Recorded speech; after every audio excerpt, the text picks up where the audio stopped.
नमस्कार दोस्तों, स्वागत है आप सभी का हमारे channel appendix 2A 3A Gurukul पे।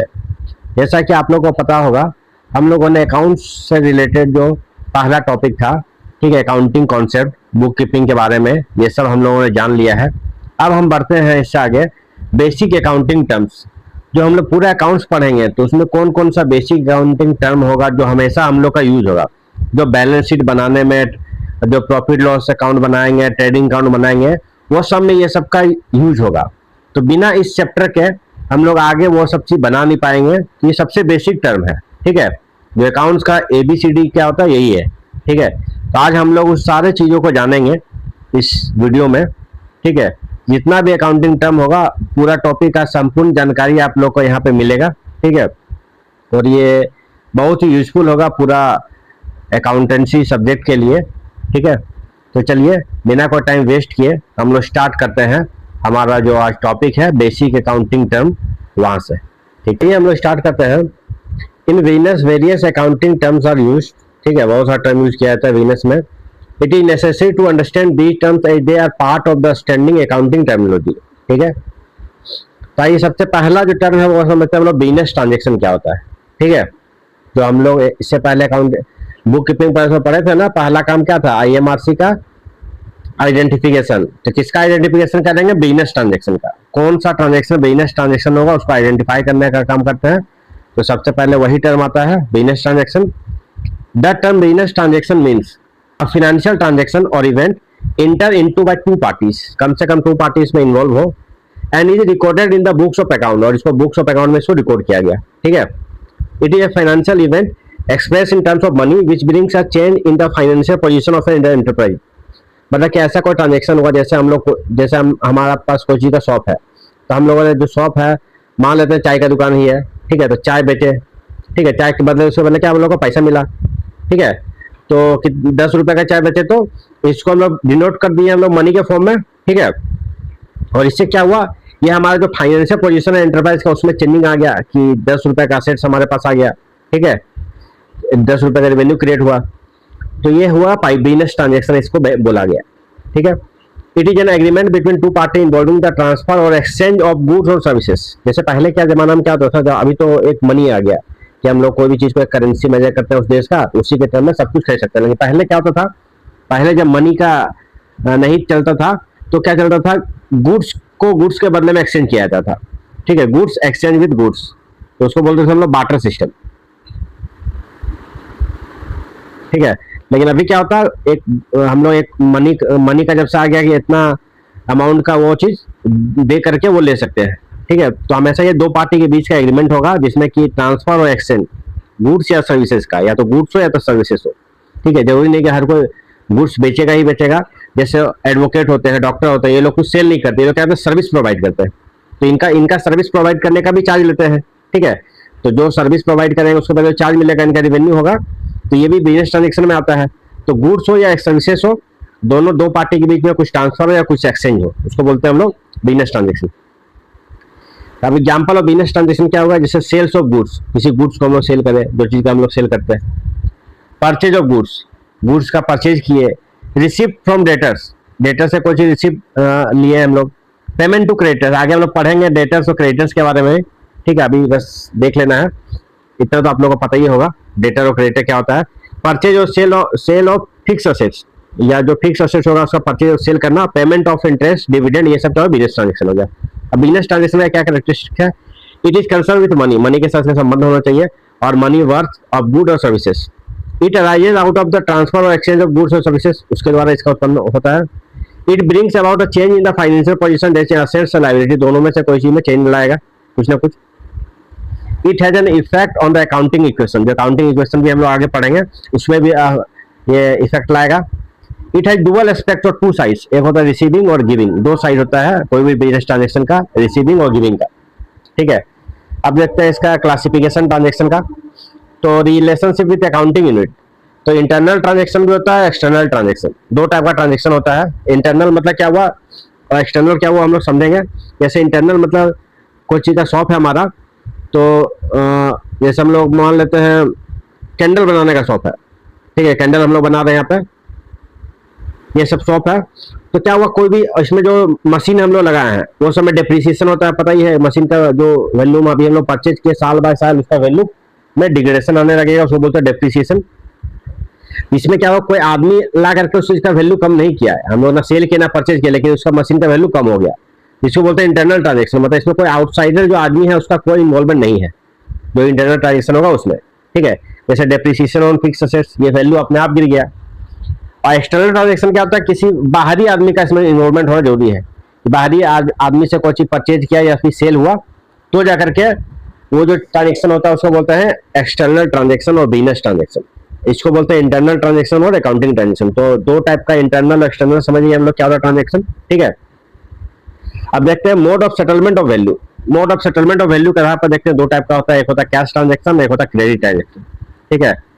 ट्रांजेक्शन में भी है कैश ट्रांजेक्शन और क्रेडिट ट्रांजेक्शन। क्रेडिट मतलब क्या, सिंपल समझो उधार वाला transaction. When the amount is transacted immediately on entering into a transaction, it is a cash transaction, and when it is promised to pay later, जब हम लोग promise करते हैं कि अभी हमारे पास पैसा नहीं है, आपको हम 1 महीना या 2 महीना के बाद दे देंगे, उसको बोलते हैं हम लोग क्रेडिट ट्रांजेक्शन, ठीक है। ट्रांजेक्शन में भी external between a business entity and a second party. Transaction external भी हो सकता है एक बिजनेस एंटिटी और सेकेंड पार्टी के बीच। गुड्स सोल्ड ऑन क्रेडिट और internal do not involve second party, that is depreciation हो रही है। तो हम लोग ट्रांजेक्शन के बारे में जानने के हम लोग दो टाइप का ट्रांजेक्शन, हम लोग ट्रांजेक्शन का भी टाइप देख लेंगे। सेटलमेंट ऑफ वैल्यू के आधार पर दो टाइप का होता है, कैश क्रेडिट। कैश समझ गया, तुरंत कैश दिए और उसके बदले कोई चीज परचेज कर लिए तो हो गया कैश ट्रांजेक्शन। और जब क्रेडिट क्या होता है कि हम लोग जब प्रॉमिस करते हैं कि अभी नहीं है पैसा, बाद में आपको पे कर देंगे, दूसरा बोलते हैं क्रेडिट ट्रांजेक्शन, ठीक है।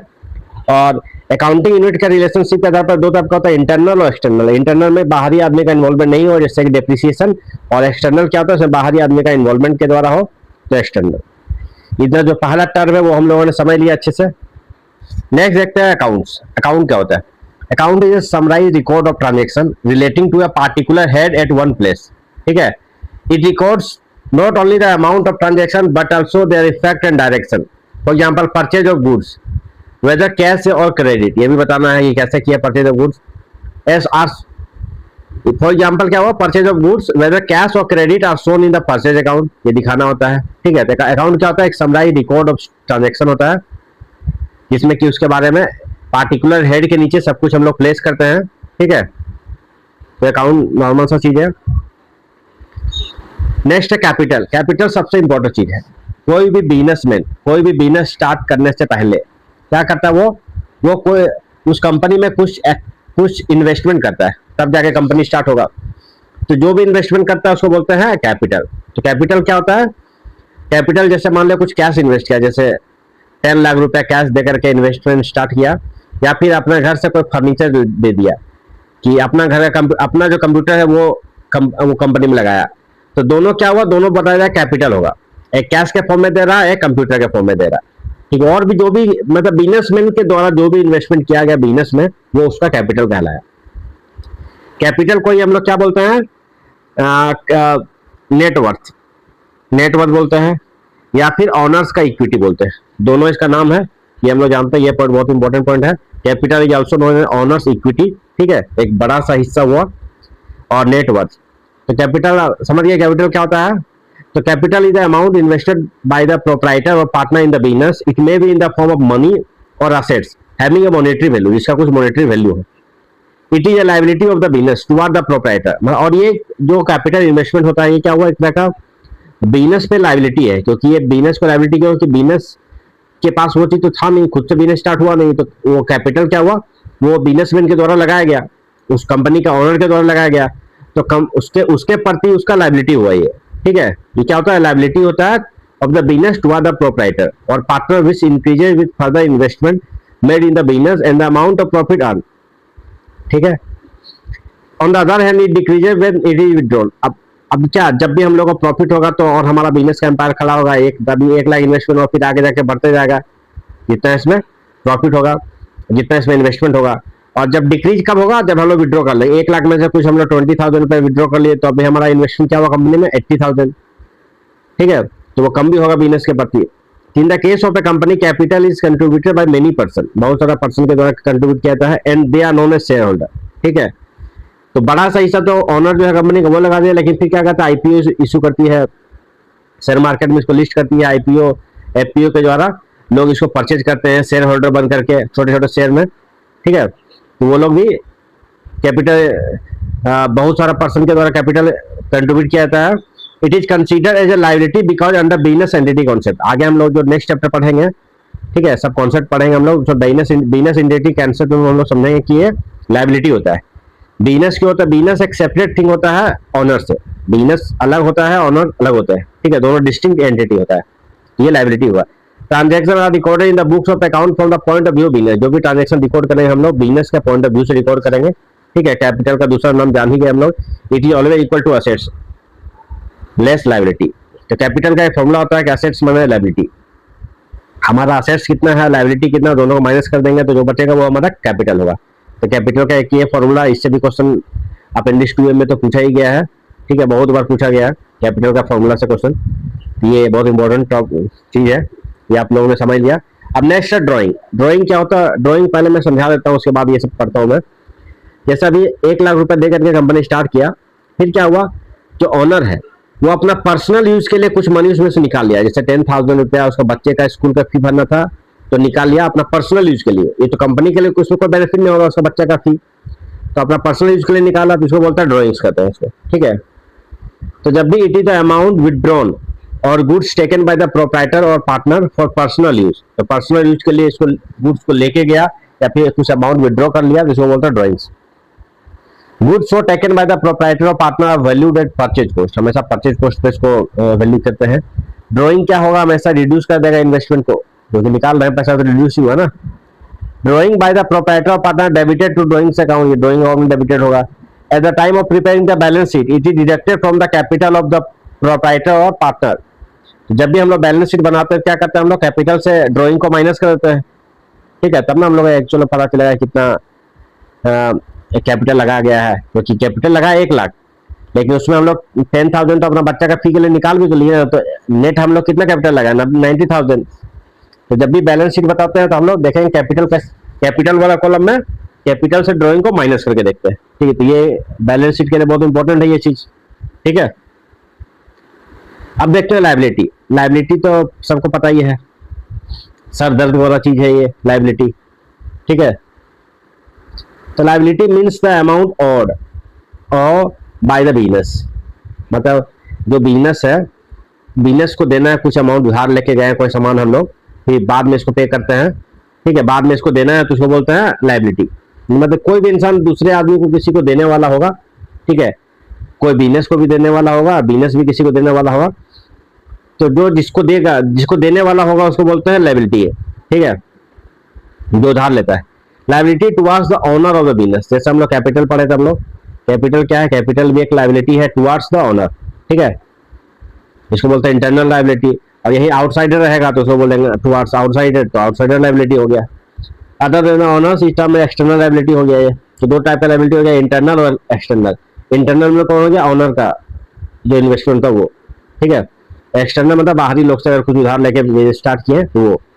External liability arises because of credit transaction, जब क्रेडिट ट्रांजेक्शन करते हैं हम लोग तब, और लोन टेकन, कहीं से लोन लेकर के हम लोग बिजनेस स्टार्ट किया तो बैंक हो गया हमारा क्या, लाइबिलिटी हो गया, ठीक है। एग्जांपल ऑफ एक्सटर्नल लाइबिलिटी है creditors, bank overdraft, long term borrowing and other liability, ठीक है। अब लाइबिलिटी को भी 2 भाग में लोग डिवाइड करते हैं, नॉन करंट और करंट। कभी अपेंडिक्स 2 में तो नॉर्मल पूछ लेता था कि नॉन करंट लाइबिलिटी और करंट लाइबिलिटी में क्या अंतर है, ठीक है। नॉन करंट लाइबिलिटी और करंट लाइबिलिटी में सिंपल अंतर यह है कि अगर लेस देन 12 मंथ होगा तो करंट लाइबिलिटी, और ग्रेटर देन 12 मंथ होगा तो नॉन करंट, सिंपल सा चीज, ठीक है, ये तो सबको पता है। तो non current liability debt liability which is payable after a period of more than 1 year from the end of accounting period, ठीक है। और इसमें क्या होगा, लेस विद इन 12 मंथ्स। तो इसका ये एग्जांपल हो गया लॉन्ग टर्म लोन्स, डिवेंचर, ये सब। इसका हो गया creditors, bills payable, short term loans, ठीक है।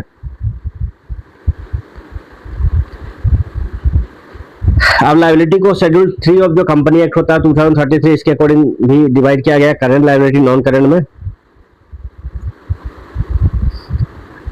Liability is current liability if it satisfy any of the following criteria. कौन कौन सा criteria, it is expected to be settle in the company's normal operating cycle, उसमें it is held primarily for the purpose of being traded, it is due to be settled with in 12 months, और the company does not have unconditional right to defer settlement of the liability for at least 12 month. ये company जो company act 2013 के तहत इसको liability को बताया गया है।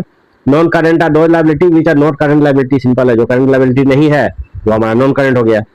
Operating cycle means the time between the acquisition of an assets for processing and its conversion into cash and cash equivalent. If the operating cycle can not be identified, it is taken to be a period of 12 months. Operating cycle क्या होता है कि कोई assets हम लोग लिए, ठीक है, उसको प्रोसेस किए और उसको कन्वर्ट, उसको हम लोग फिर बेचे हम लोग, बेच के कैश लिए, कैश कन्वर्ट करके, ठीक है। अगर इसको हम लोग आइडेंटिफाई नहीं कर पाते हैं ऑपरेटिंग साइकिल को, तो इसको हम लोग मान के चलते हैं कि 12 मंथ्स का है पीरियड, ठीक है। नेक्स्ट छठा क्रम है हमारा क्या, असेट्स। असेट्स बहुत इंपॉर्टेंट चीज है। असेट्स क्या होता है, assets are the properties, tangible assets and intangible, दो टाइप का होता है, ठीक है। ओन बाय द बिजनेस, जो बिजनेस का अपना खुद का बिजनेस जिसमें मालिकाना हक जता सकता है वो असेट्स होता है हमारा, ठीक है। जैसा हमारा नॉलेज हमारे लिए असेट्स है, इससे हमको बहुत इनकम हो सकता है, ठीक है। तो जो भी हमारे पास खुद का जिस पर हम लोग का मालिकाना हक है, जो मेरा खुद का पर्सनल है, वो क्या हुआ, हमारा असेट्स हो गया। तो बिजनेस का असेट्स भी दो टाइप का होता है, टेंजिबल और इनटेंजिबल। ये तो पता है, टेंजिबल इसको छू सकते हैं, इनटेंजिबल इसको छू नहीं सकते। They are the economic resources of the business, ये बिजनेस का इकोनॉमिक रिसोर्सेज है।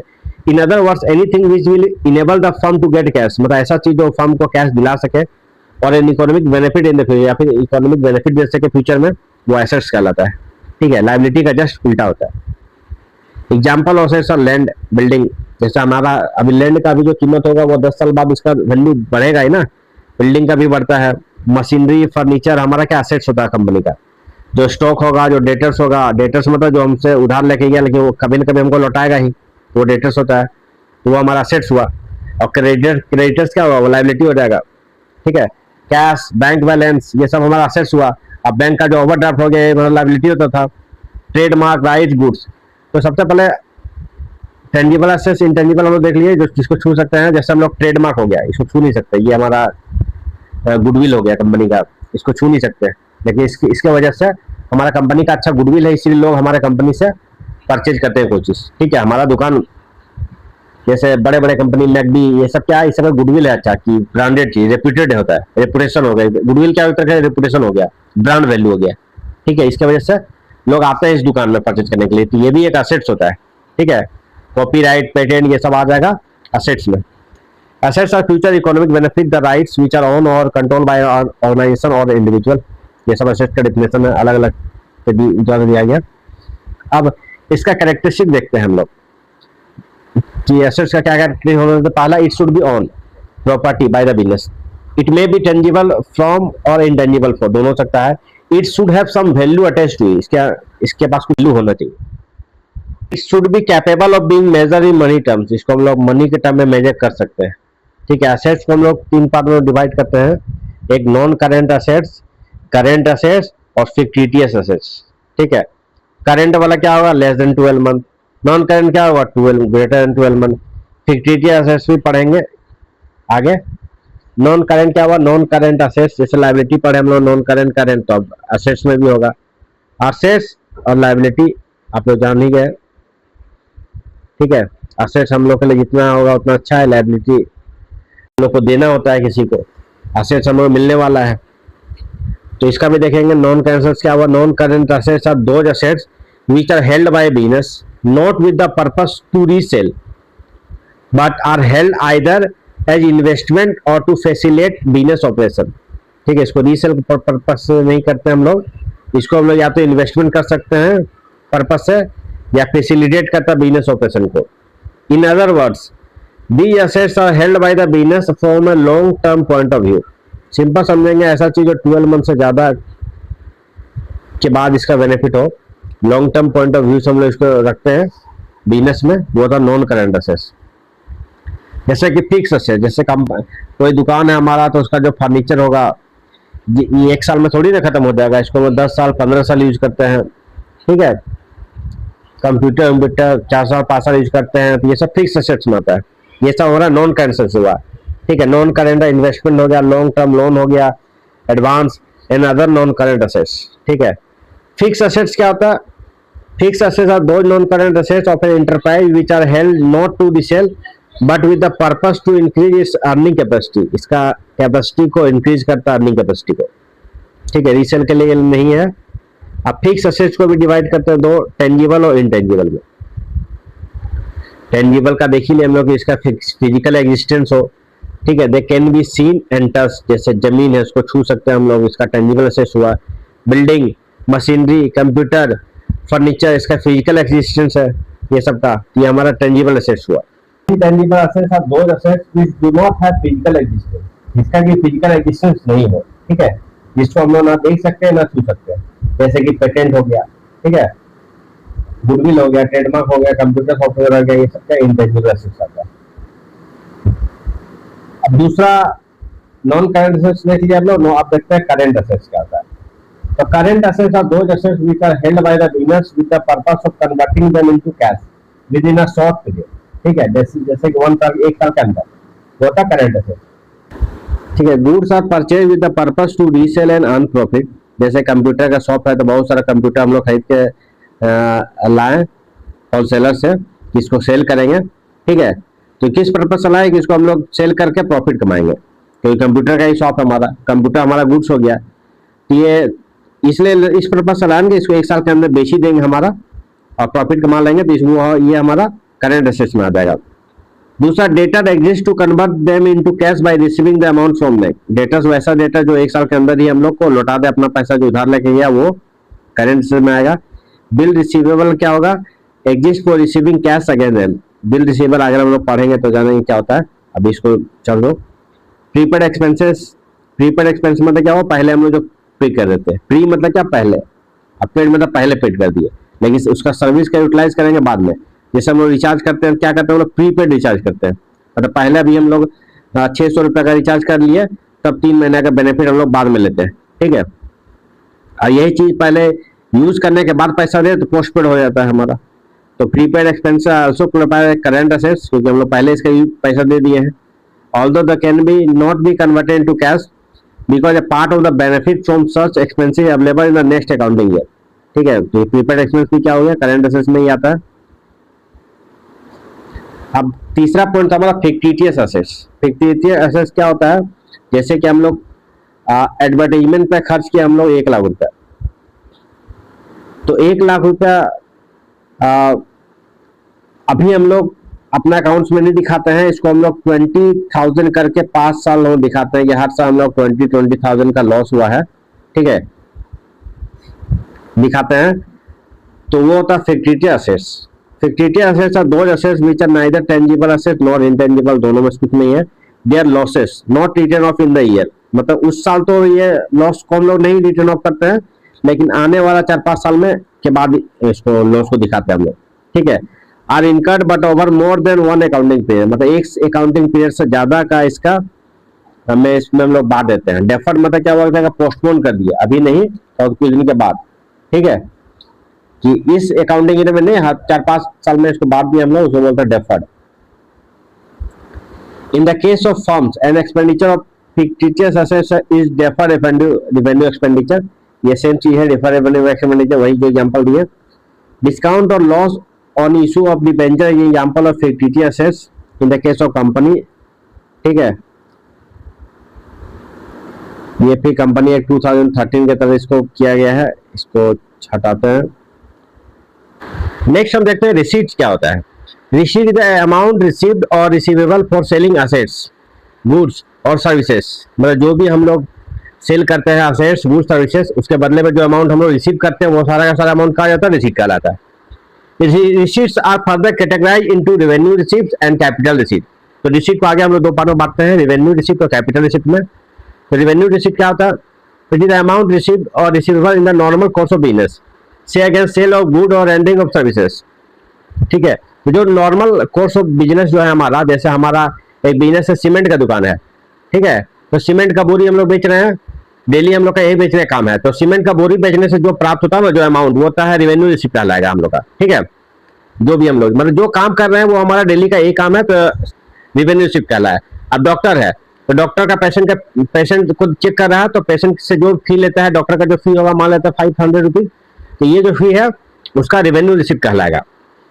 तो इसका एग्जाम्पल क्या आ गया, अमाउंट रिसीव्ड और receivable against sales of goods और rendering of services, interest on fixed deposit, ये भी आता है रेवेन्यू रिसिप्ट में ही, और इन्वेस्टमेंट। ठीक है, अब कैपिटल रिसिप्ट क्या होता है उसमें से, it is the amount received और receivable against transaction which are not revenue, जो रेवेन्यू नहीं हो। जैसे कि सीमेंट का दुकान में एक कंप्यूटर लगा हुआ था, ठीक है, तो आप कंप्यूटर किसी कारण से वो बेच दिया किसी महीना में कि नया लेगा कंप्यूटर, तो कंप्यूटर बेचा, जो उसको मिला वो जो कहला वो क्या कहला, कैपिटल रिसिप्ट। क्योंकि इसका काम क्या है, डेली का काम, सीमेंट का बोरी बेच रहा है, लेकिन किसी दिन अगर सीमेंट के अलावा दूसरा कुछ बेच दिया कंप्यूटर अपना दुकान का, तो उससे जो अमाउंट आएगा वो कैपिटल रिसिप्ट में होगा। ठीक है, तो अमाउंट रिसीव्ड और receivable from sale of machinery, कोई मशीन बेच दिया, कोई बिल्डिंग बेच दिया, अपना फर्नीचर बेच दिया, इन्वेस्टमेंट बेच दिया, लोन बेच दिया, ईटीसी। ठीक है, जैसे कोई एक बिल्डर है, जैसे मान लेते हैं लोधा ग्रुप, लोधा ग्रुप का काम क्या है, फ्लैट बेचना, तो ये डेली जो फ्लैट बेचता है जो पैसा मिलता है वो हो गया रेवेन्यू रिसिप्ट। अब इसमें कोई एक आम आदमी है जो दूसरा कोई बिजनेस करता है लेकिन अपना फ्लैट बेच दिया किसी कारणवश, तो वो उसका कैपिटल रिसिप्ट में होगा, क्योंकि वो आदमी दूसरा काम कर रहा था लेकिन उसका फ्लैट पुराना हो गया तो बेच दिया, लेकिन जो अमाउंट मिला वो कैपिटल रिसिप्ट में आएगा। उसी तरह देखते हैं expenditure. Expenditure is amount spend or liability incurred for acquiring goods or services, तो जो गुड्स होता है उसको प्राप्त करने में जो अमाउंट खर्च होता है उसको बोलते हैं एक्सपेंडिचर, या सर्विसेज को प्राप्त करने में जो अमाउंट खर्च होता है वो होता है एक्सपेंडिचर। ठीक है, जो डॉक्टर को जो हम लोग फी दिए थे वो आम आदमी के लिए क्या हो गया, वो एक्सपेंडिचर हो गया, क्योंकि सर्विस लिया उसके बाद उसको पे करना पड़ा 500। ठीक है, तो एक्सपेंडिचर भी दो टाइप का होता है, कैपिटल और रेवेन्यू। तो capital expenditure is an expenditure incurred to acquire assets, तो कैपिटल एक्सपेंडिचर में वैसे खर्च को बोलते हैं जिससे हम लोग को एसेट प्राप्त होता है या इंप्रूव होता है the existing assets which will increase the earning capacity of the business, ताकि फ्यूचर में जो हमारा अर्निंग कैपेसिटी हो बिजनेस का वो बढ़ सके। ठीक है, तो ऐसा जो एक्सपेंडिचर हम लोग करते हैं उसको होता है कैपिटल एक्सपेंडिचर। तो कैपिटल एक्सपेंडिचर हमारे लिए अच्छा होता है क्योंकि will give benefit of enduring nature to the business, क्योंकि बाद में इससे हमको प्रॉफिट मिलने वाला है। कैपिटल एक्सपेंडिचर जो भी खर्च करते हैं बाद में हमको इससे प्रॉफिट मिलने वाला है। It may be incurred to acquire tangible assets or intangible assets. जैसे सरकार नेशनल हाईवे बनाती है तो जो भी खर्च करती है फिर क्या करेगी, इस पर टोल टैक्स लगा देगी। ठीक है, टोल प्लाजा बनाएगी, टोल टैक्स वसूलेगी सब गाड़ी से, तो इसका इनकम का सोर्स बढ़ गया। ठीक है, तो ये बाद में ये इनकम दे दी हमारा। तो ये कैपिटल एक्सपेंडिचर, यही जो नेशनल हाईवे बनाने में जो खर्च की वो जो एक्सपेंडिचर वो क्या हुआ, कैपिटल एक्सपेंडिचर, कि आगे चल के इससे हमको बेनिफिट मिलेगा। उसी तरह purchase of machinery to manufacture goods, अब हम कोई मशीन परचेज किए ताकि उससे हम लोग गुड्स बनाएंगे और गुड्स को फिर सेल करेंगे तो प्रॉफिट होगा हम लोग को। ठीक है, जो इनकम होगा, तो जो परचेज किए मशीनरी का वो हमारा क्या हो गया, कैपिटल एक्सपेंडिचर। या फिर purchase of furniture or computers to carry on business, अब बिजनेस को सुचारू रूप से चलाने के लिए हम लोग कंप्यूटर खरीदे, फर्नीचर खरीदे। ठीक है, तो ये सब क्या हो गया, कैपिटल एक्सपेंडिचर। तो ये पॉइंट याद रखना हमेशा, VBI है कि कैपिटल एक्सपेंडिचर को हम लोग हमेशा असेट साइड में दिखाएंगे बैलेंस शीट में। जब लास्ट में हम लोग बैलेंस शीट बनाना सीखेंगे उसमें देखेंगे कैपिटल एक्सपेंडिचर क्या होता है, हमारा असेट्स होता है। ठीक है, इसलिए इसको असेट साइड में शो करते हैं। तो ये कैपिटल एक्सपेंडिचर जो खर्च हुआ हमको बाद में उससे हमको कमाई होगा। तो रिवेन्यू एक्सपेंडिचर हमारे लिए लॉस हो गया एक तरह का।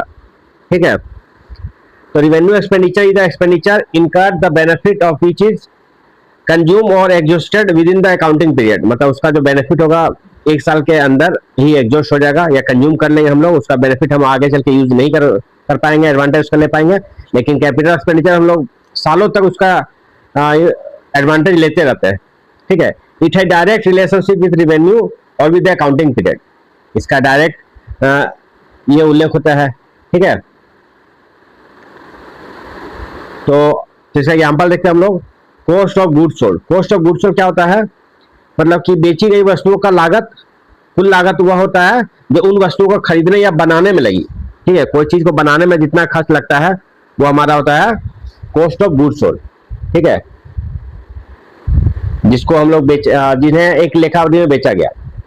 कॉस्ट ऑफ गुड्स सोल्ड निकालने का फॉर्मूला क्या होता है, opening stock plus net purchase plus direct expense, इसमें से हम लोग माइनस करते हैं क्लोजिंग स्टॉक से, तो हमारा कॉस्ट ऑफ गुड्स सोल्ड निकलता है। ठीक है, सैलरी पे करते हैं, रेंट पे करते हैं, ये सब हमारा रेवेन्यू एक्सपेंडिचर है। इलेक्ट्रिसिटी एक्सपेंसेस, मतलब जनवरी महीना का इलेक्ट्रिसिटी बिल पे कर दिए हम लोग तो इसका खत्म, फिर फरवरी में हमको पे करना होगा, फिर मार्च में पे करना होगा। तो इसमें जो खर्च हो रहा है वो उससे वो कोई बेनिफिट नहीं होने वाला, वो हर अकाउंटिंग पीरियड में हम लोग को करना ही पड़ेगा। एम्प्लॉय को सैलरी देना, सैलरी नहीं देंगे काम नहीं होगा, लेकिन इससे बेनिफिट कुछ नहीं होगा। ठीक है। रेंट ये सब रिवेन्यू एक्सपेंडिचर का पार्ट हो गया। तो रिवेन्यू एक्सपेंडिचर को हम लोग कहाँ दिखाते हैं ट्रेडिंग अकाउंट में? Debit side of trading account में दिखाते हैं। आप प्रॉफिट लॉस अकाउंट दोनों में अगर पूछा जाएगा कि रिवेन्यू एक्सपेंडिचर को हम लोग कहाँ शो करेंगे, ट्रेडिंग अकाउंट या प्रॉफिट एंड लॉस अकाउंट में, तो हमेशा डेबिट साइड में, ठीक है। And in the expense part of the statement in profit loss in the case of company, ठीक है।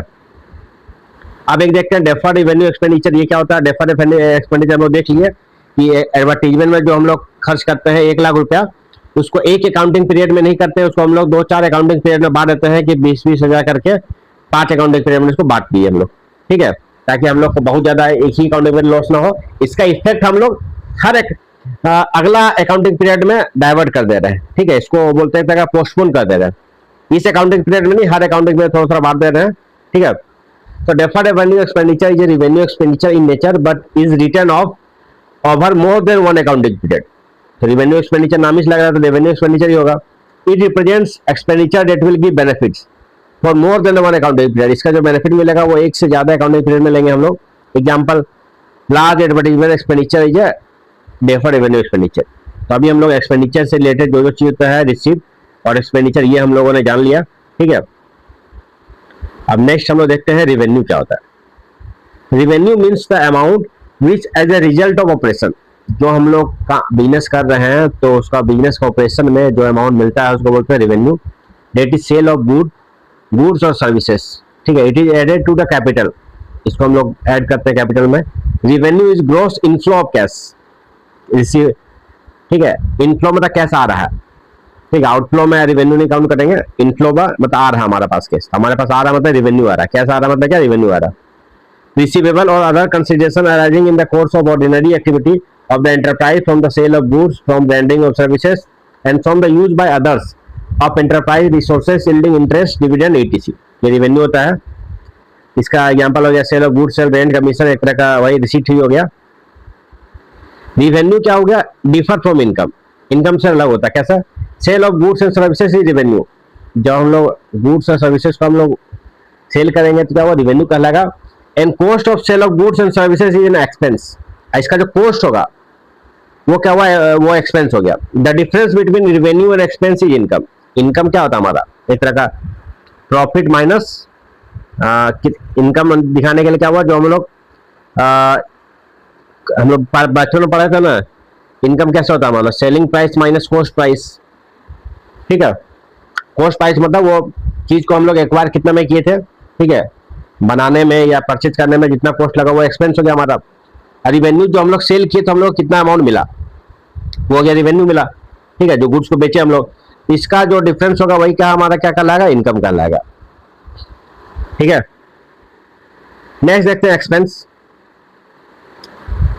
Expense is the cost incurred for generating revenue, revenue generate करने में जो कॉस्ट हम लोग का खर्च हुआ वो हमारा क्या हुआ? एक्सपेंस कहलाया, ठीक है। Expense is a monetary measure of input or resources consume.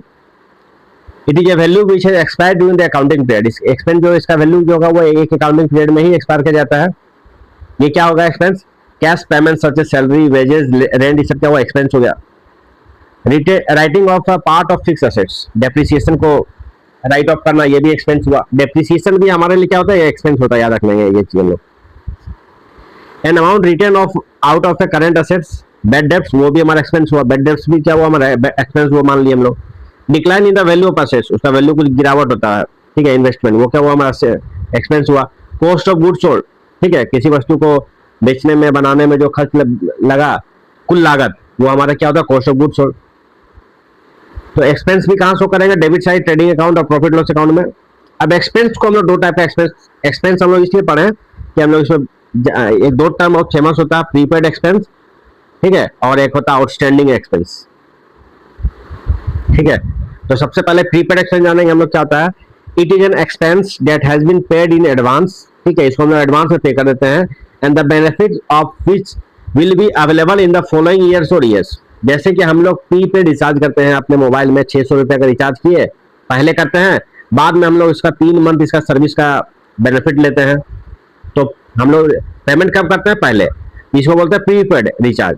उसी तरह प्रीपेड एक्सपेंस इसी तरह होता है कि हम लोग इसको एडवांस में पे करते हैं, इसका जो बेनिफिट्स होता है हम लोग आने वाले साल में यूज करते हैं, फायदा उठाते हैं। जैसे कि insurance premium of 10,000 has been paid for 1 year, beginning इतना एंड एंडिंग इतना। इट मीन्स, इसका क्या मतलब हुआ, प्रीमियम फॉर 6 मंथ, इतना से इतना तक, amounting to 5,000 is paid in advance, ये पेड हो गया एडवांस में। दस द अमाउंट ऑफ प्रीमियम, इससे बढ़िया हम वो जो रिचार्ज वाला बताया है वो आप लोग समझो, वही प्रीपेड एक्सपेंस समझने के लिए सबसे बेस्ट है, ठीक है, जो आप लोग डेली यूज करते हो। एक होता है आउटस्टैंडिंग एक्सपेंस, इसमें क्या करेंगे, पहले हम लोग सर्विस लेंगे बाद में पे करते हैं, उसका क्या उल्टा हो जाएगा ये चीज, ठीक है। It is an expense that has been incurred but has not been paid, ठीक है, ऐसा एक्सपेंस जिसको हम लोग सर्विस उसका ले लिए हैं लेकिन उसको पेड नहीं किए अभी तक हम लोग। जैसे क्या होता है ना कि जब हम लोग मार्च क्लोजिंग करते हैं, पता है कि 31 मार्च तक हम लोग का मार्च क्लोजिंग अकाउंटिंग पीरियड जो होता है एंड हो जाता है, ठीक है। तो जो उस 30 मार्च तक, जैसे कोई फाइनेंशियल देखते हैं 2025 से 26, तो 31 मार्च 2026 को हमारे अकाउंटिंग ईयर खत्म होने वाला है। तो यहाँ तक का जो ऑडिट करता है ऑडिटर, ठीक है, या चार्टर्ड अकाउंटेंट, उसको हम लोग सैलरी, उसको हम लोग पेमेंट कब करते हैं, नेक्स्ट अकाउंटिंग ईयर में, मतलब 1 अप्रैल के बाद। तो उसका जो खर्च हुआ हम लोग उसमें नेक्स्ट अकाउंटिंग पीरियड में लेते हैं, लेकिन उसका फायदा है सर्विस वो कब प्रोवाइड किया है, इस फाइनेंशियल ईयर का, लेकिन लोग पेमेंट कब कर रहे हैं, नेक्स्ट में, अप्रैल में, जिसको बोलते हैं outstanding expense. An audit has been conducted by a chartered accountant firm against which audit fee of 20,000 is to be paid, pay करना था 20,000। It means a liability of 20,000 has been incurred which is yet to be paid, अब ये paid होना बाकी है, yet मतलब बाकी। It is termed as outstanding expense. It is debited to profit and loss account and also shown under the head current liability in the balance sheet. ये current liability है business के लिए, ये बिजनेस को उसको पे करना है, ठीक है, इसको करंट लायबिलिटी में शो करेंगे आउटस्टैंडिंग एक्सपेंस को, ये पॉइंट भी याद रखना है। अब देखते हैं इनकम क्या होता है। इनकम होता है, income is the profit earn during a period, जो प्रॉफिट हम लोग अर्न करते हैं उस पीरियड में उसको बोलते हैं income. In other words the difference between revenue and expense is term as income. सही हो गया, रेवेन्यू एक्सपेंस के बीच का अंतर क्या हुआ, हमारा इनकम देख लीजिए हम लोग। It is a broader term than the profit, उससे भी बड़ा है, and includes profit from activity other than operating activity. जैसे गुड्स कॉस्टिंग, उसका दाम कितना था गुड्स का, 15,000 एंड उसको 21,000 बेचा गया, इस ऑपरेटिंग प्रॉफिट इज 6,000, ठीक है। तो जो 20,000 हमारा क्या हुआ, रेवेन्यू कहलाएगा, क्योंकि हम लोग सेल किए, जो मतलब सेलिंग प्राइस, रेवेन्यू क्या होगा हमारा, सेलिंग प्राइस। अब कॉस्ट ऑफ गुड्स और क्या 15,000 हमारा कॉस्ट प्राइस, इसका डिफरेंस हमारा इनकम हो गया 6,000। तो इनकम क्या होगा, revenue minus expense. Revenue simple क्या होता है कि जो हम लोग मिलता है उस गुड्स को बेचने में, ठीक है, और एक्सपेंस कितना है उसको बनाने में या फिर परचेज में जितना में खरीदे थे उसको, ठीक है। इनकम को प्रॉफिट ही बोलते हैं हम लोग। अब प्रॉफिट देखते हैं, profit means income earn by the business from its operating activities, that is the activity carried out by the enterprise to earn profit.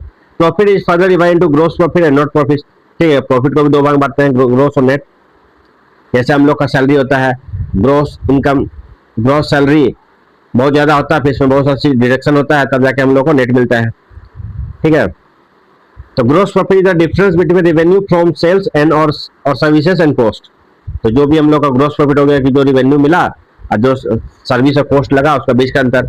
Net profit क्या होता है, net profit the profit earn after allowing for all expenses in cash expense are more than the revenue, it is not less, net loss, ठीक है।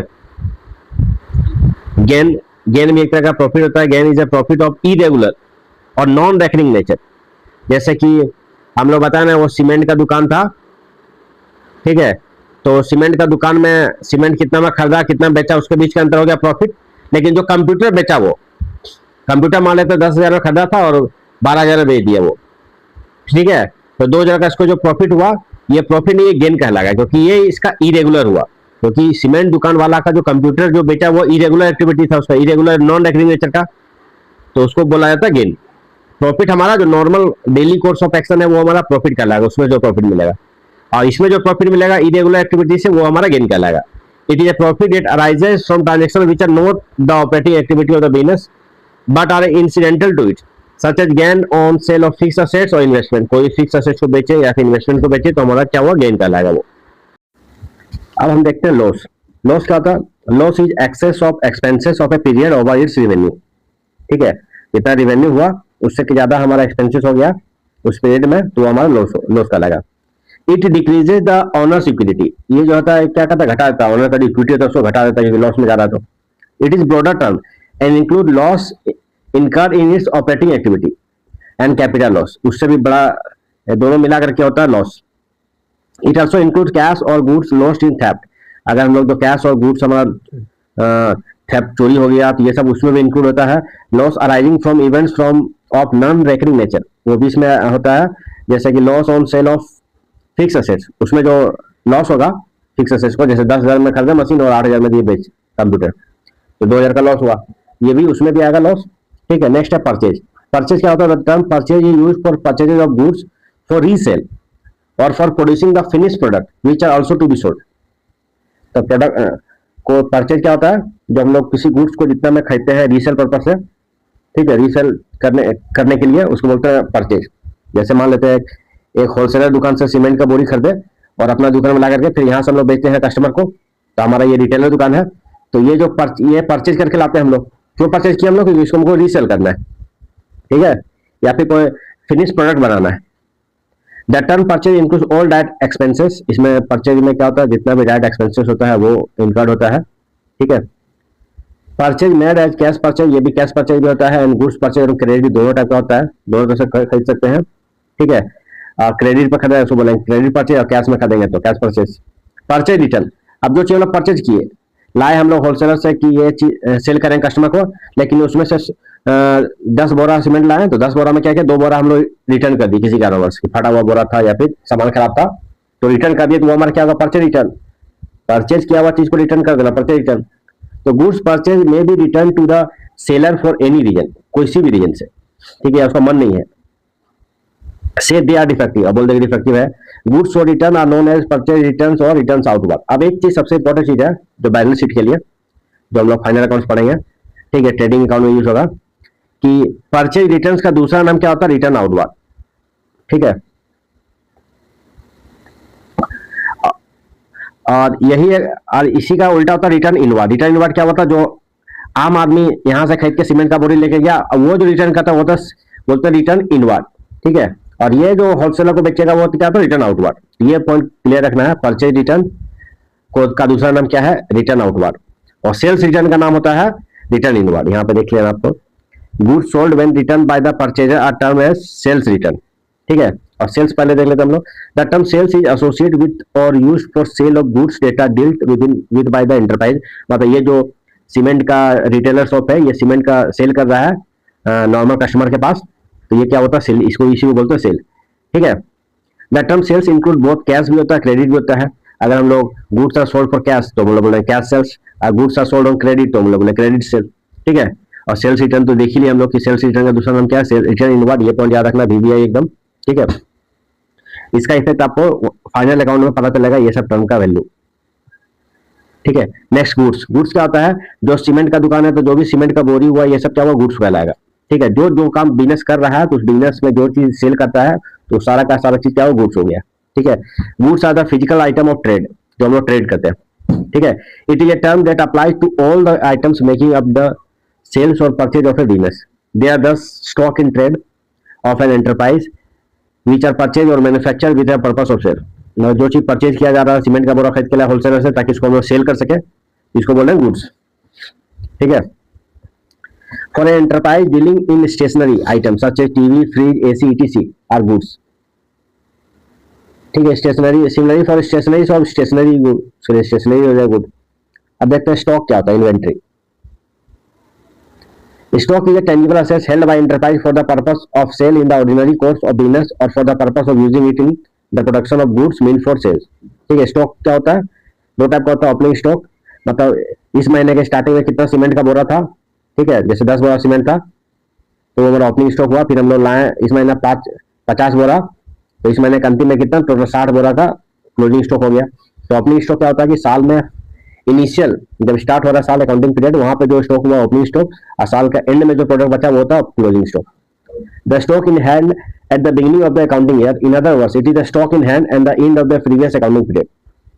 ठीक है, stock in hand at the end of the current account period उसको बोलते हैं ये। Stock or inventory भी बहुत कितना टाइप का होता है? Stock or inventory of goods.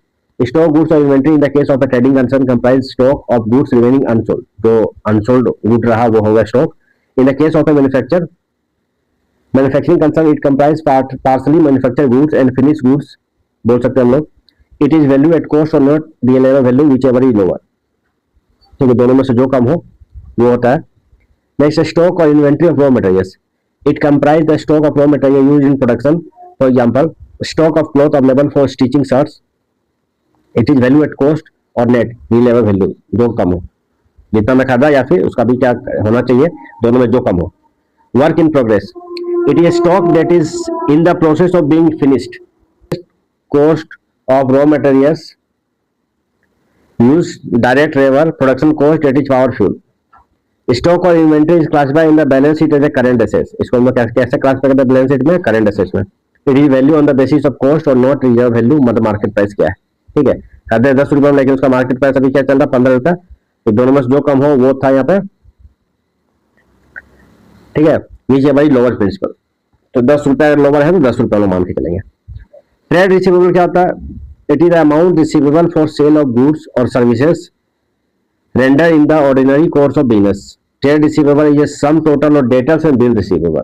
अब डेटर एंड बिल रिसीवेबल भी हम लोग जानेंगे क्या होता है पहले तब तो ट्रेड रिसीवेबल मतलब सिंपल पहले क्या देखेंगे, डेटर्स प्लस बिल्स रिसीवेबल। तो अभी जानेंगे डेटर्स क्या होता है और बिल रिसीवेबल क्या है, तो ट्रेड रिसीवेबल ऑटोमेटिक आ जाएगा हम लोग को। तो डेटर क्या होता है?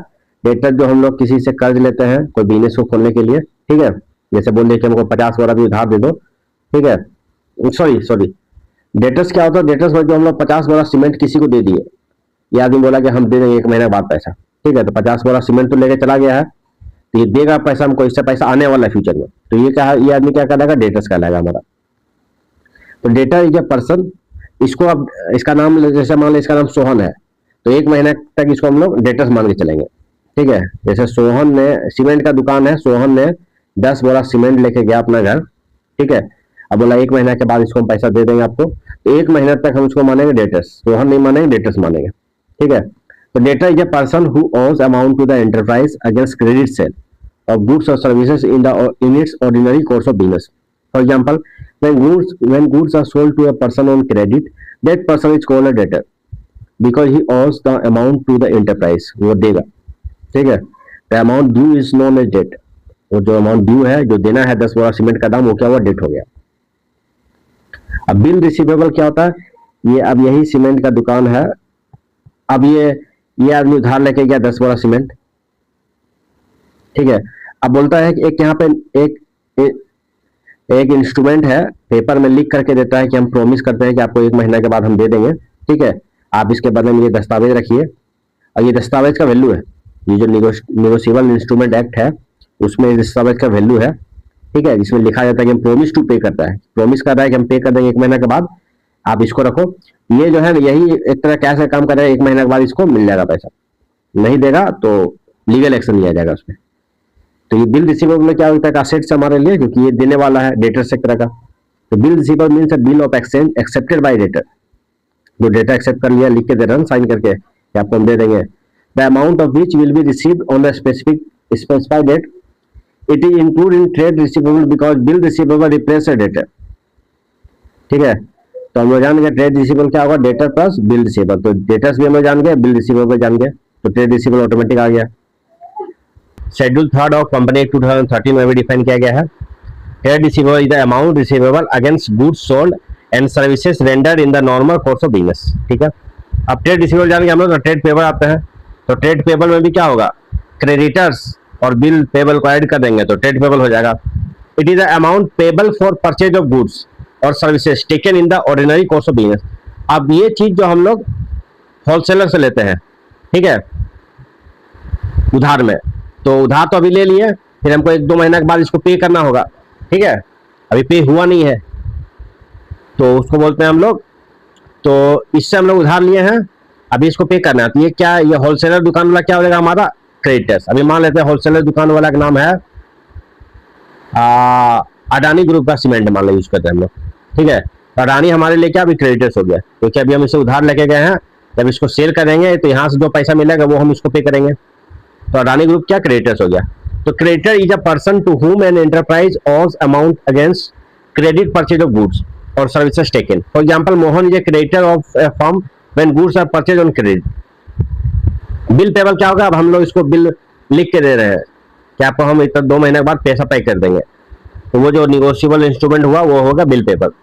Bill payable means a bill of exchange accepted the amount of which will be payable on the specified date. It is included in the trade payable because bill payable replaces a creditors. ठीक है, ये उसको replace करता है creditor को। तो trade payable का define क्या किया गया शेड्यूल 3 ऑफ कंपनी एक्ट 2013 में।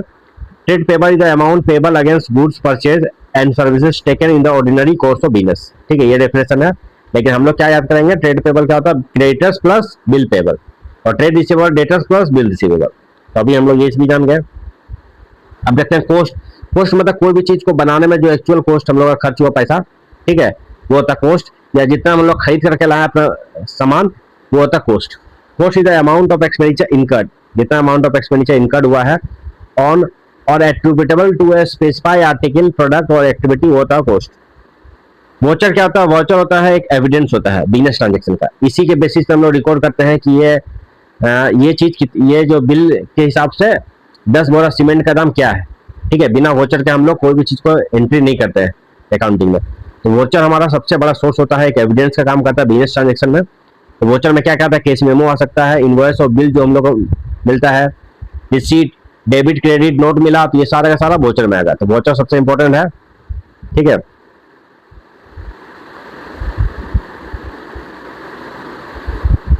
डिस्काउंट। डिस्काउंट क्या होता है, डिस्काउंट जब हम लोग किसी भी चीज को खरीदने जाते हैं तो उसका दाम अगर 100 रुपये है तो उसको हम लोग 90 रुपये में दे रहा है, तो 10 रुपये का डिस्काउंट भी मिला हम लोग को, ये तो discount. When customer are allow rebate in the price of goods by the businesses or from the amount paid by customer, it is known a discount. ये भी दो टाइप का होता है, ट्रेड और कैश डिस्काउंट। ये दोनों अक्सर एग्जाम में, पहले अपेंडिक्स 2A का जो एग्जाम होता है उसमें पूछा था ट्रेड डिस्काउंट और कैश डिस्काउंट में अंतर बताए, डिफरेंस लिखे। ठीक है, तो ट्रेड डिस्काउंट क्या होता है, trade discount is the rebate allowed by the seller on the basis of sales either quantity or value. Sales are recorded net value, that is sales minus trade discount. Purchase are recorded by the purchaser at net purchase, purchaser minus trade discount. अब हम लोग simple भाषा में समझाते हैं trade discount क्या होता है, कि जैसे बोला कि एक शर्ट का दाम है, शर्ट खरीदने के एक शर्ट का दाम है 50 रुपया, लेकिन अगर 10 शर्ट ले रहे हैं तो आपको हम 400 में ही दे रहे हैं। ठीक है, तो 100 रुपया का यहाँ पे जो डिस्काउंट मिला, क्यों, क्योंकि हम लोग बल्क परचेज किए। तो ट्रेड डिस्काउंट हमेशा बल्क परचेज के लिए दिया जाता है, बल्क परचेज के लिए। ठीक है, और कैश डिस्काउंट क्या होता है, ये होता है टाइमली पेमेंट करने के लिए। जैसे बोल दिया जाएगा, जैसे हम लोग इंस्टीट्यूट में पढ़ने जाते हैं तो बोलता है कि इस कोर्स का फी है 1 लाख रुपया। ठीक है, 1 लाख रुपए फी है। अगर आप इसको इंस्टॉलमेंट में पे कर सकते हैं, आप 3 इंस्टॉलमेंट में, ठीक है, 33,000 करके पे कर सकते हैं 3 इंस्टॉलमेंट में। लेकिन अगर आप 1 टाइम पेमेंट करते हैं तो आपको 90,000 ही पे करना होगा, 1 टाइम पेमेंट। ठीक है, या फिर टाइमली पेमेंट का। तो ये जो हुआ हमारा, टाइमली पेमेंट कर दिया हम लोग को, तो हम लोग को जो डिस्काउंट मिला वो हो गया कैश डिस्काउंट। तो ट्रेड डिस्काउंट क्या याद रखना, बल्क परचेज के लिए, कैश डिस्काउंट टाइमली रीपेमेंट के लिए। ठीक है, cash discount is a rebate allowed for timely payment of due amount, it is an expense for the party allowing the discount. उसके लिए एक्सपेंस और डिस्काउंट हमेशा एक एक्सपेंस का काम करता है, जो पार्टी डिस्काउंट दे रही है उसके लिए एक्सपेंस हो गया। ठीक है, क्योंकि डिस्काउंट नहीं है उसको फुल पैसा मिलता है ना, 100 का 100, लेकिन अभी 10 रुपए का उसको क्या हुआ, एक्सपेंस में चला जाएगा discount. And income from the party receiving cash discount, और जो पार्टी जो रिसीव कर रहा है उसके लिए इनकम कहलाएगा वो। It is recorded in the books of account of both the party. तो ये दोनों का पार्टी का बुक्स ऑफ अकाउंट में रिकॉर्ड होता है कि जो डिस्काउंट दिया और जो डिस्काउंट लिया दोनों का बुक्स में लिखेंगे, लेकिन इसमें हम लोग रिकॉर्ड नहीं करते। ट्रेड डिस्काउंट रिकॉर्ड नहीं करता है बुक्स ऑफ अकाउंट में। जनरल एंट्री जब भी हम लोग जो बुक्स ऑफ अकाउंट में रिकॉर्ड करेंगे तो ट्रेड डिस्काउंट को हम लोग बुक्स में रिकॉर्ड नहीं करते हैं, कैश डिस्काउंट को बुक में रिकॉर्ड करते हैं। ये सबसे बड़ा इंपॉर्टेंट पॉइंट है। ठीक है, ठीक है, ये पॉइंट याद रखना एकदम। The accounting term discuss above has been prescribe in this syllabus. इसके अलावा और भी कुछ हम लोग जान रहे हैं, जैसे कि बुक्स ऑफ अकाउंट। तो books of account are those books in which, अच्छा एक होता है इसके अलावा एक रिबेट। क्या होता है डिस्काउंट, तो एक रिबेट भी हम लोग जानते हैं। रिबेट क्या होता है, रिबेट होता है कि ट्रेड और कैश डिस्काउंट के अलावा जो हम लोग डिस्काउंट देते हैं वो रिबेट। तो इसके अलावा कौन सा डिस्काउंट होगा, जैसे कि हम लोग शर्ट खरीदने गए तो किसी एक शर्ट में होल हो गया, अब तो वो बिकने वाला है नहीं, तो बोल रहे जाओ 500 का शर्ट है तो 300 में ही ले लो आप। ये जो डिस्काउंट हुआ इसको बोलेंगे रिबेट ड्यू, ठीक है, ये अलग टाइप का हुआ, दोनों से हट करके, ना ट्रेड हुआ ना कैश हुआ, ये क्या इसको क्या क्या बोलते हैं हम लोग, रिबेट कहेंगे, ठीक है। तो समझ गया डिस्काउंट का तीनों चीज कौन सा क्लियर हो गया आपका। अब देखते हैं बुक्स ऑफ अकाउंट क्या होता है। Books of account are those books in which transaction are recorded and includes cash book हो गया, बैंक बुक हो गया, जनरल प्रॉपर लेजर, सारा का सारा क्या हुआ बुक्स ऑफ अकाउंट में ही आता है, जिसमें हम लोग ट्रांजैक्शन को रिकॉर्ड करते हैं, सारा का सारा क्या हुआ बुक्स ऑफ अकाउंट हो गया। अब देखते हैं एंट्री क्या हुआ। A transaction and event when recorded in the books of account is known as entry. तो सिंपल सा एंट्री जो हम लोग रिकॉर्ड करते हैं कि 11 जुलाई है तो 11 जुलाई को हम लोग रिकॉर्ड कर लिए 10 शर्ट बिका, फिर 12 को 5 शर्ट बिका, उसका प्राइस ये है, तो ये सब जो ट्रांजैक्शन को रिकॉर्ड किया ये क्या हुआ एंट्री का लाएगा। किसमें रिकॉर्ड करेंगे, बुक्स ऑफ अकाउंट में। तो बुक्स ऑफ अकाउंट में क्या आ जाएगा, जनरल लेजर कैश बुक सब कुछ आ जाएगा, ठीक है। अब देखते हैं डेबिट। डेबिट क्या होता है, an account has two parts, एक हर अकाउंट में दो पार्ट होता है, डेबिट एंड क्रेडिट, ठीक है। तो the left side is the debit side. हमेशा यहाँ पे क्या होता है, हमेशा हम लोग एंट्री पढ़ेंगे तो ये क्या होता है डेबिट साइड, इधर क्रेडिट होता है, ठीक है। लेफ्ट साइड हमेशा डेबिट होगा और राइट साइड क्रेडिट होगा, ये भी याद रखना, ठीक है। जब भी हम लोग जनरल पढ़ेंगे तो देखेंगे इस चीज को।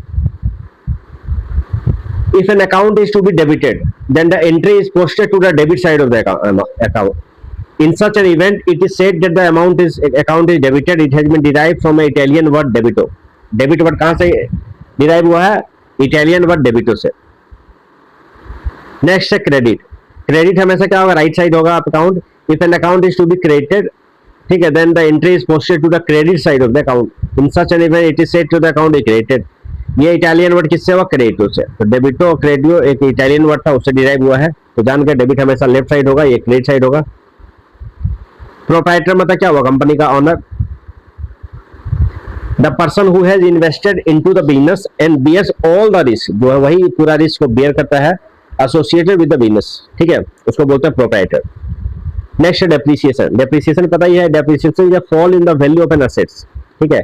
जैसे हम लोग एक मशीन खरीदे प्लांट में, उसका वैल्यू हर साल तो कम होगा ना, तो जो हर साल इसका वैल्यू कम हुआ, जैसे 1 लाख का मशीन है, तो इसको हम लोग मान के चलते इसका एवरेज लाइफ होगा 5 साल का, तो हर साल इसका 20,000 इसका वैल्यू कम हो जाएगा, ठीक है। अब डेप्रिसिएशन एक चैप्टर अलग से है, समझेंगे कि डेप्रिसिएशन क्यों होता है। तो बाय वियर एंड टीयर, टूट गया फूट गया, ठीक है, या फिर फ्लक्स ऑफ टाइम, टाइम बहुत सारा बीत गया तो टाइम के हिसाब से हो गया, ऑब्सोलेंस हो गया, जैसे नहीं कभी कभी व्हाट्सएप ऑब्सोलीट हो जाता है तो बोलता है कि नया वर्जन इसका डाउनलोड कीजिए, पुराना वर्जन है, या फिर एक्सीडेंट हो गया किसी वजह से तो उसका टूट गया, तो ये सब के रीजन की वजह से डेप्रिसिएशन होता है। It is an allocation of cost of fix assets in each accounting year to get useful life. हम लोग यहाँ यूजफुल लाइफ के अकॉर्डिंग इसका कॉस्ट निर्धारित करते हैं। नेक्स्ट है कॉस्ट ऑफ गुड्स सोल्ड, तो बता ही दिए कि the direct cost attributable to the production of goods sold or service render. तो जितना हम लोग का कॉस्ट प्रोडक्शन में लगा, ठीक है, उतना में ही बिका, वो कॉस्ट ऑफ गुड्स सोल्ड हो गया। बैड डेब्ट्स क्या होता है, जब हम लोग उधार देते हैं, अपने दुकान पर सामान उधार देते हैं, तो कई बार होता है कि वो जो डेटर्स है वो उसको रिटर्न नहीं करता है, ठीक है, तो वो हमारे उसको बोलते हैं हम लोग बैड डेब्ट्स। जब रिटर्न नहीं आया, एक तरह का लॉस हो गया ये। तो बैड डेब्ट is the amount owed to the business that is written off because it has become irrecoverable, जो कि रिकवर किया ही नहीं जा सकता, ठीक है। It is a loss for the business and thus debited to profit and loss account. तो bad डेब्ट को हमेशा क्या करेंगे, डेबिट कर देंगे प्रॉफिट एंड लॉस अकाउंट में, एक तरह का लॉस हो गया। इंसॉल्वेंट, वो आदमी अगर दिवालिया हो गया, इंसॉल्वेंट मतलब क्या, दिवालिया, कि वो आदमी इस हालत में है ही नहीं कि पैसा को चुका पाए, उसके बैंकरप्ट हो गया। इंसॉल्वेंट का मतलब क्या होता है, बैंकरप्ट, तो उम्मीद ही नहीं कर सकते कि वो लौटा पाएगा। And insolvent is a person or enterprise which is not in a position to pay its debt, मतलब ऐसा स्थिति में ही नहीं है कि वो अपना डेट को पे कर सके। अब सॉल्वेंट मतलब क्या, नॉर्मल आदमी जो पे कर सके, जो इन a position to pay its date, इसी का जस्ट एंटोनिम हो गया ये, ठीक है। इंसॉल्वेंट का एंटोनिम सॉल्वेंट, जो पे कर सके, ऐसा पोजीशन में कि पे कर सके, ऐसा पोजीशन में जो पे नहीं कर सके तो insolvent. Book value, book value is the amount at which an item appears in the books of account of financial statement, ठीक है, जो उस बुक्स ऑफ अकाउंट में वो आइटम जो अपीयर हुआ वो बुक वैल्यू हुआ।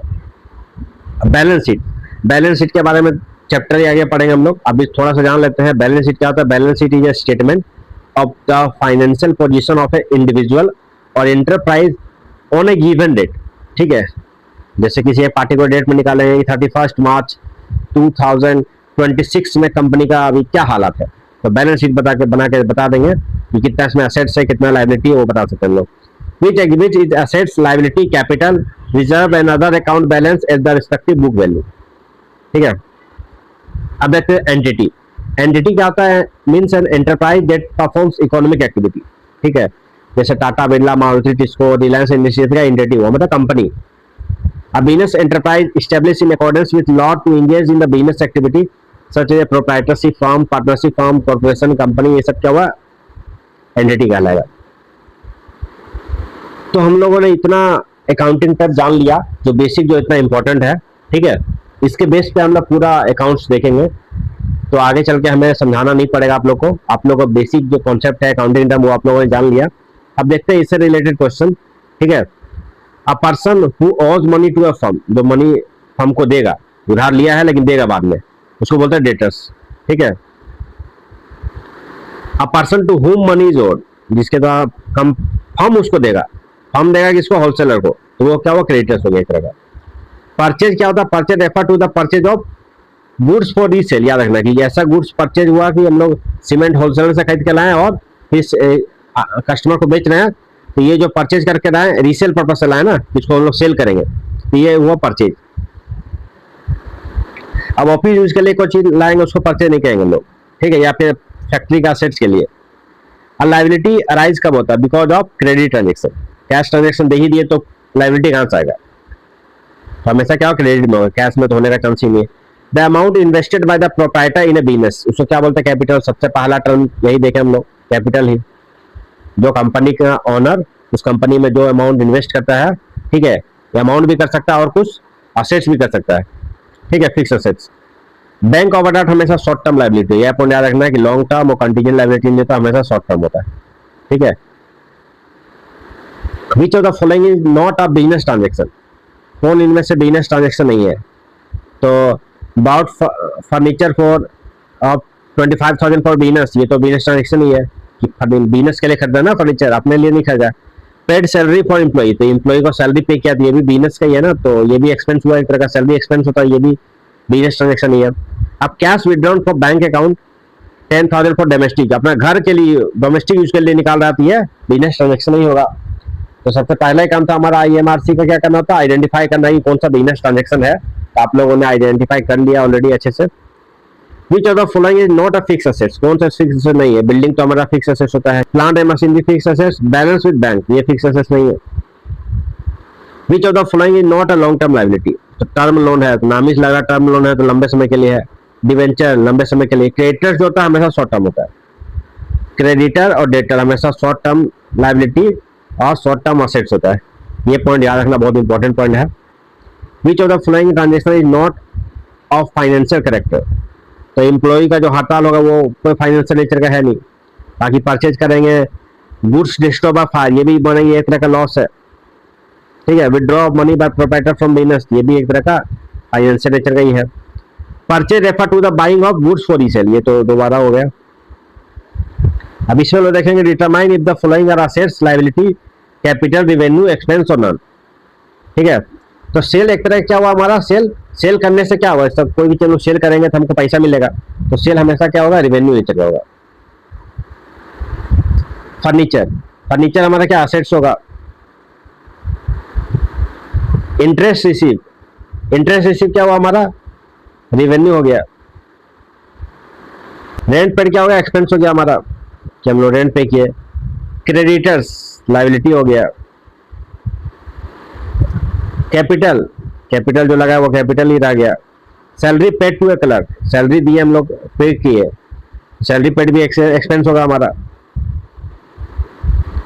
तो ये चीज समझ में आ गया आप लोग को?